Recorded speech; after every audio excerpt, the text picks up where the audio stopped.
मध्य प्रदेश का खजुराहो एक ऐसा नाम जिसे दुनिया जानती है, जहां मंदिरों की मूर्तियां कला प्रेमियों के दिलों में बसती हैं। और इन्हीं प्रेम का रसपान कराते खूबसूरत मंदिरों के बीच मध्य प्रदेश के विदिशा में एक ऐसा मंदिर भी है जो अपने काले अतीत के साए में जीने को मजबूर है। 1000 साल से भी ज्यादा पुराना ये अद्भुत मंदिर काल चक्र में ऐसा फंसा कि दूसरा धर्म अपनी यहां पर जड़ें जमाता चला गया। लेकिन अचानक एक रात हुई मूसलाधार बारिश ने इतिहास के पन्नों पर जमी धूल को साफ कर दिया और इस मंदिर का अद्भुत अतीत काल के गर्त से बाहर निकलकर अपनी कहानी बयां करने लगा। बावजूद इसके आज ये मंदिर मात्र एक खंडहर बनकर रह गया है। लेकिन अब ये खंडहर मंदिर नई संसद के रूप में आकार लेने वाला है, क्योंकि माना जा रहा है कि नई बनने वाली संसद की संरचना इसी मंदिर को ध्यान में रखकर तैयार की जा रही है। और इस मंदिर का नाम है विजया मंदिर, जिसे बीजा मंडल के नाम से भी जाना जाता है।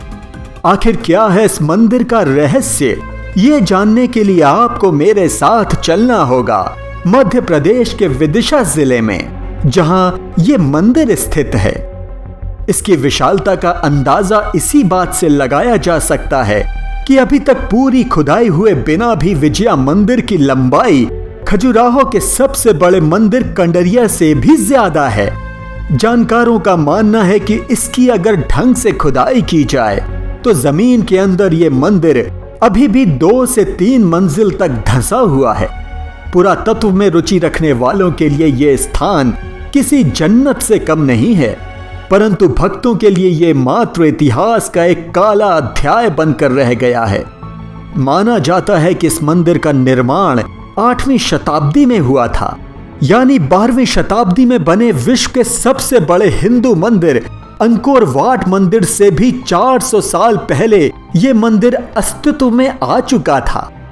चालुक्य वंशी राजा कृष्णा के प्रधानमंत्री वाचस्पति ने विदिशा में सूर्य का विशाल मंदिर बनवाया था, क्योंकि इन राजाओं का मानना था कि वो सूर्यवंशी हैं। इसके पश्चात इस सूर्य मंदिर का पुनर्निर्माण 11वीं शताब्दी के मध्य में परमार वंश के राजा नरवर्मन ने किया था। दरअसल नरवर्मन देवी चर्चिका का बहुत बड़ा भक्त था, जिन्हें देवी विजया के नाम से भी जाना जाता है। और उन्हीं देवी विजया के नाम पर मंदिर का नाम विजया मंदिर पड़ गया।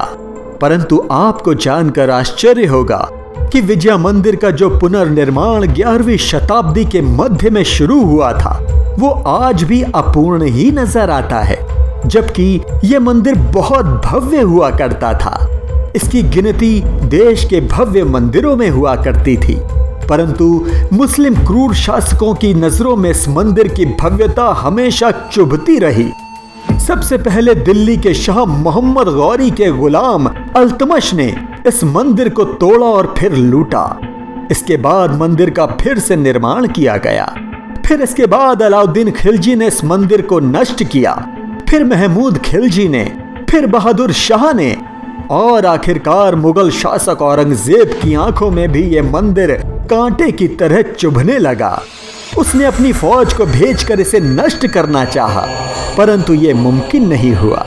और आखिरकार उसे इस मंदिर को तहस नहस करने के लिए तोपों का सहारा लेना पड़ा।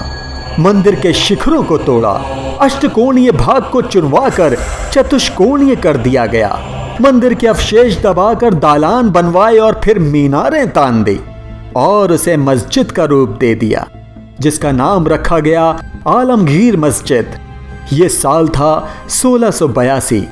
इसके बाद कई सालों तक इस मस्जिद में नमाज पढ़ी गई। धीरे धीरे मंदिर अपनी पहचान खोता चला गया और अतीत के गर्त में सच्चाई छुपती चली गई। लेकिन प्रकृति को यह कतई मंजूर नहीं था। साल था 1991। आसमान में चारों ओर काले बादल छा गए और तेज बारिश शुरू हो गई। देखते ही देखते बारिश ने विकराल रूप ले लिया और देर रात मस्जिद की एक दीवार ढह गई और इसी के साथ मंदिर का अतीत खुली हवा में अंगड़ाई लेने लगा। इस दौरान कई सारे देवी देवताओं की मूर्तियां मिली जो लगभग 300 सालों से गर्त में दबी हुई थी। तब जाकर लोगों का ध्यान इस ओर गया कि वास्तव में ये एक मंदिर है। इसके पश्चात भारतीय पुरातत्व सर्वेक्षण विभाग ने सच्चाई को सामने लाने के लिए अपनी खोज शुरू की। इस दौरान उन्होंने पाया कि जो मूर्तियां दीवार ढहने के बाद मिली वो उसी मंदिर की मूर्तियां थीं जिसे औरंगजेब ने नष्ट कर दिया था। इसके पश्चात कई सालों तक मामला चलता रहा और 1972-74 के बीच इस जगह पर फिर से खुदाई की गई, जिसमें महिषासुर मर्दिनी और भगवान श्री गणेश की मूर्तियां मिली। लेकिन दुर्भाग्यवश सरकार द्वारा मामले को इसलिए दबा दिया गया कि कहीं दंगे ना भड़क जाएं। कई सालों बाद सरकार ने इस मंदिर क्षेत्र को सरकारी संपत्ति घोषित कर दिया ताकि शांति और सौहार्द बनाए रखा जा सके। तब से ये परिसर बीजा मंडल के नाम से पुरातत्व विभाग के अधीन संरक्षित है और इसे साल 1990 में पर्यटकों के लिए खोल दिया गया। माना जाता है कि खजुराहो में लगभग 85 मंदिर हैं, जिनमें से केवल 22 ही खोजे जा सके हैं।